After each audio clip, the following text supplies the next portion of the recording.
Je suis le pasteur Halo Nikkei de l'église protestante de Kanaki, Nouvelle-Calédonie. Je suis membre du conseil exécutif de la CEVA et je représente précisément la région Pacifique, Amérique du Sud. Je peux vous parler de la situation de la Nouvelle-Calédonie parce que de cette grande région pacifique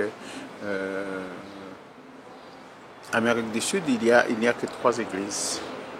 L'église protestante Maori de Tahiti et l'église vaudoise du Rio de la Plata. Ce que je peux dire de la situation actuelle en Nouvelle-Calédonie, c'est que nous vivons politiquement aujourd'hui dans le cadre des accords de Nouméa, qui a suivi les accords de Nouméa, c'était 1998, qui a suivi les accords d'Ino-Matignon de 1988, où la France mettait en place un plan de décolonisation du pays.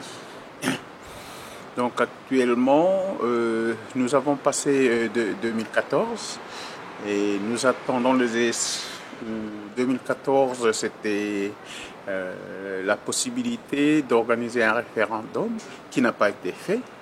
Mais ce qui était prévu, c'est que si le référendum ne se faisait pas en 2014, il faut le faire.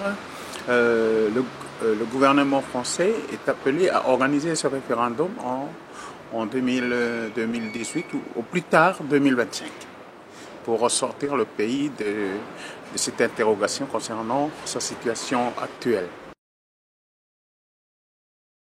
L'Église essaie maintenant d'accompagner. L'Église est actuellement en train d'accompagner le peuple pour leur dire que en fait, il y a la possibilité pour des communautés d'ethnies différentes de vivre ensemble. Et qu'il faut vivre sur un principe du peuple autochtone, c'est le principe de l'accueil de l'autre. L'autre doit être considéré à cause de sa différence, à cause de ces des différences qu'il faut considérer comme des richesses, des richesses pour construire un pays, et non pas des différences qui va être considéré comme des divergences qui va beaucoup plus marquer des divisions et des cassures au niveau du monde. Nous disons donc que le peuple actuel du pays est un peuple multiethnique et qu'il faut considérer cette multiplicité comme une richesse et non pas opposer les ethnies et aboutir à des situations dramatiques comme il a failli nous avions failli en arriver à des situations dramatiques en 1984. Donc l'accord de Matignon-Oudinot en 1988 ont permis de régulariser un peu et en mettant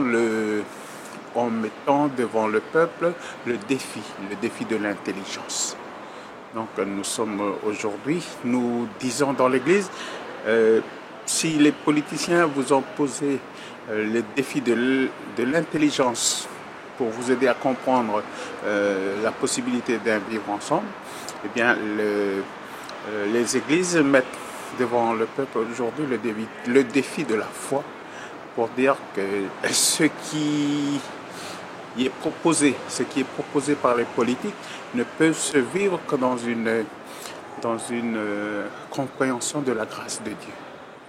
Ne peut se comprendre que ne peut se vivre que dans la compréhension profonde de la grâce de Dieu.